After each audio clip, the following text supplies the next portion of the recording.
ambitious goal today. I'd like to get through a few things in about 20 minutes or less. And these are big questions that I should say that our students struggle with over the 2 years that they're in TOK. So we're going to try to pack it into 20 minutes. The big question is, what's TOK? And the second question, more or less, is what TOK means to you. What does TOK mean in your classroom? Whether you're, and in your groups, I'd like for you to just to take a minute and try to express to the people on in your table, or the person beside you, what the heck is TOK? Got a minute or so. You can articulate.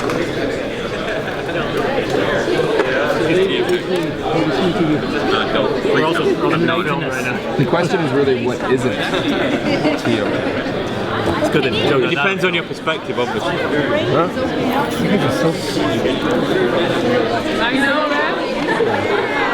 That's my thing.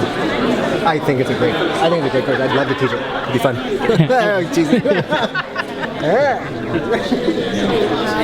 Yeah, fine. Anything that he writes is fine. We cheat that way. We have his brain to get to Yeah. He identifies it pretty quickly. So good. You guys, work together, to learn that. Oh, we don't, because we got different levels. Some students, they're quite good. Is that a lot? It's like, when you're at the stage when you're like, why this is true?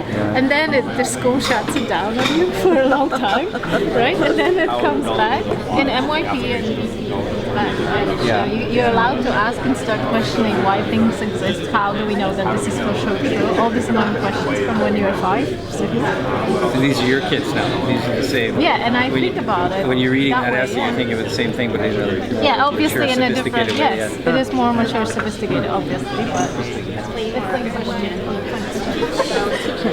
So with when you did TK, did you do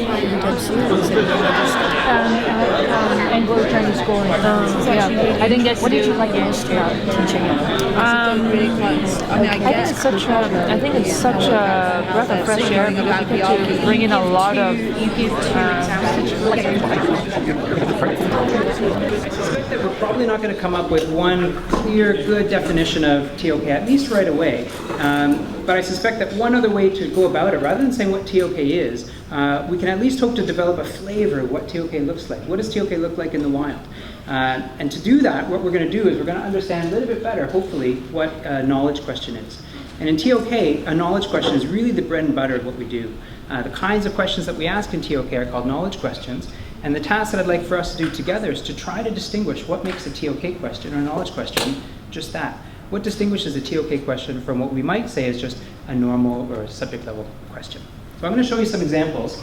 We're going to go through this pretty quickly. And what I'd like you to do is we're going to do a quick voting system. It's A or B.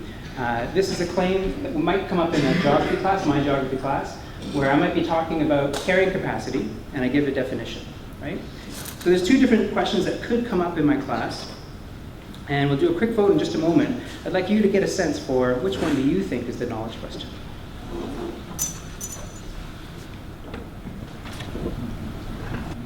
Just a quick vote by hands. How many people think A is the knowledge question? Okay, and B? Okay. The answer is, in fact, A. So what we're going to do is we're going to go through a few of these examples, and as we get better identifying what the knowledge question is, I'm going to ask you next to be able to tell me what makes a knowledge question a knowledge question. So as you're going through these examples, think about what kind of qualities and characteristics these questions have. So in mathematics, we learned about Pythagoras' theorem.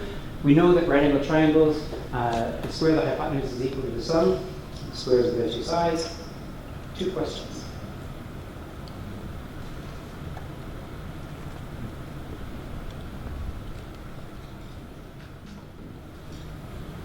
So on balance, how many people think the knowledge question is A and B? Okay, correct. It is B. So remember that we're moving towards this question of what makes it so? What makes a knowledge question a knowledge question? Next one of the sciences, we may introduce the fact that there have been articles that have been retracted in various journals because of problems with being able to reproduce the results. 2 questions could come up in your class.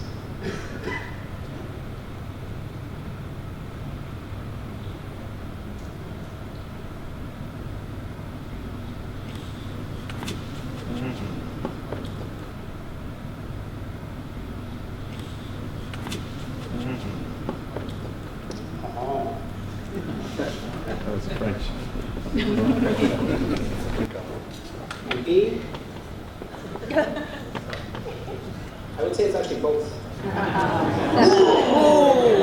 Did that thing. Okay, second to last one in history. Your history teacher may say that Julius Caesar manipulated his way into the position of consul. And this could lead to two different questions.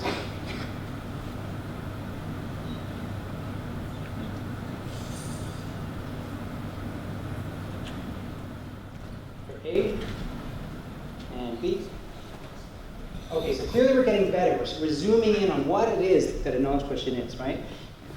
So in the arts, we might be introduced to the idea of conceptual art, the idea that the idea, the meaning behind the piece might be a little bit more important than the aesthetic response that it generates.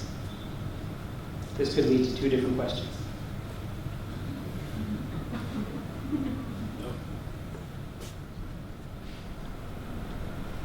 Okay, money on the table, who's going for A? And B? Okay, you guys got it, 100%. So we're there. We can all identify at least between a non-knowledge question and a knowledge question, right? But now comes the difficult bit. What I'd like you to do is, with your group, just try to come up with one or two characteristics of what makes those knowledge questions. How are those essentially different than regular questions? What kind of characteristics do they have? So just in a minute with your groups, if you could just try to decide what are the features of the knowledge question. It's backing it up, isn't it? Evidence. It's all about, well, how do we know? But in that argument, that there's going to be some other contrasting argument as well too. Yeah. Like you said, there's no definite right or wrong, yes or no answer. They're more open questions. Exactly, the openness. Yeah. Yeah. Did you notice that they're not Open to interpretation. But there's no clear yes or no. It's not limited to that subject at that moment. You can use it to know or to ask other questions. How is truth determined? But that's almost too narrow. Is it? It seems quite applicable to all. Yeah, but it's almost, I mean, those, because they also have universal concepts in TOK, and truth is one of those.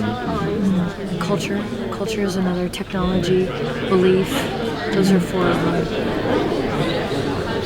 You're right, you can embed any topic within the answer. Sorry? I don't want You can embed any topic within the answer. Yeah. Right? Of course, In TOK, we're told that knowledge questions have three general qualities or characteristics. But I'd like to hear just if one of the groups could sort of shout out one of the characteristics that they think these have in common, these knowledge questions. What's something that we think is a quality of a knowledge question? Not definite. Yeah, not definite. Absolutely. In the sense of TOK, a not definite question is a question that could have potentially different answers, so debatable or contestable. Yeah? I found that they open, and for history, for example, you can choose any topic from what I studied and answer the question. So it's not specific to one aspect of it. Absolutely beautiful. So the great thing about knowledge questions, and one of the things that makes them so powerful actually in your classroom, is that they're not specific to a particular either real life situation or particular claim. They're general and broad enough that they can apply to many different situations or claims you could make in your classes. Yeah. So we're going to skip ahead just for time, but I think you guys nailed it. In general, knowledge questions are simply about knowledge, they're open-ended, and they're general. So you guys identified the open-ended and general. The second part is they're just about knowledge. I should also ask that if we want to practice our powers of empathy, we should be reminded that what we're asking kids to do in TOK, grade 11 and grade 12, is both to ask the question, but then they actually have to answer it. And that's what those TOK essays are all about, is responding to the knowledge questions.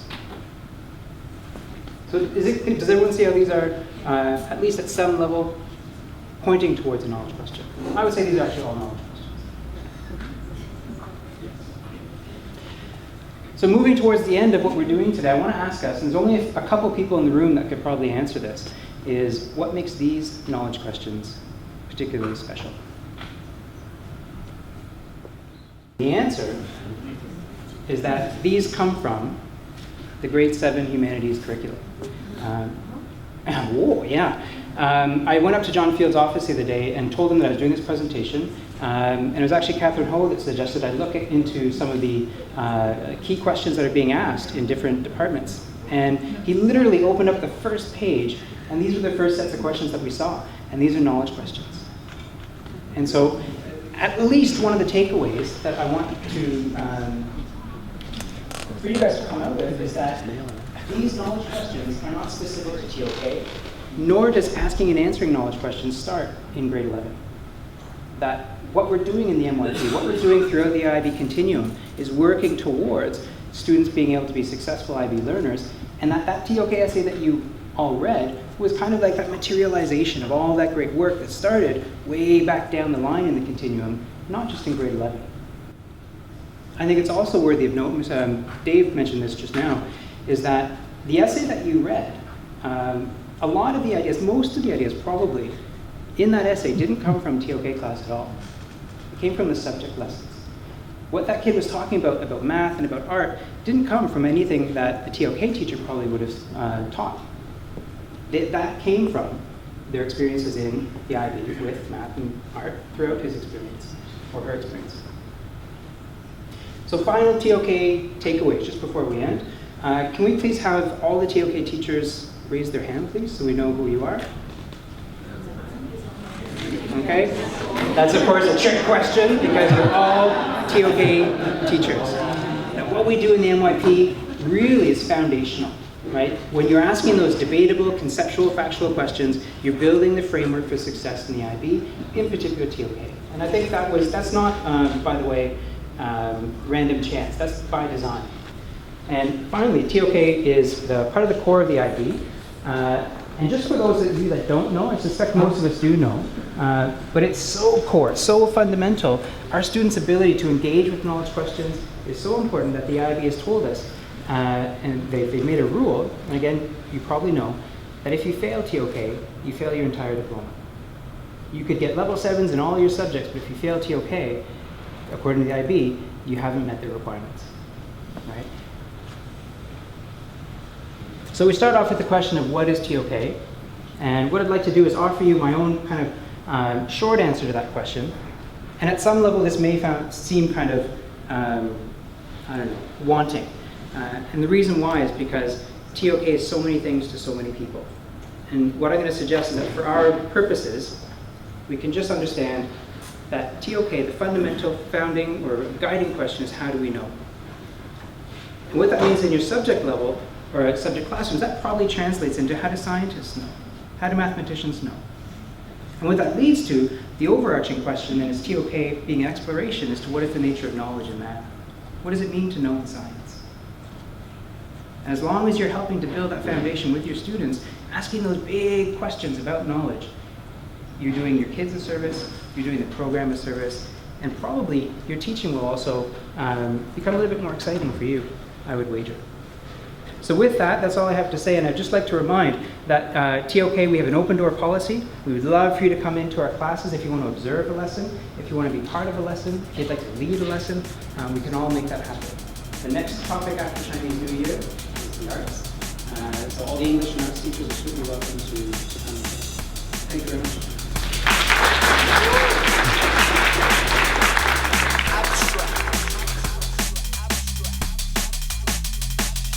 Abstract.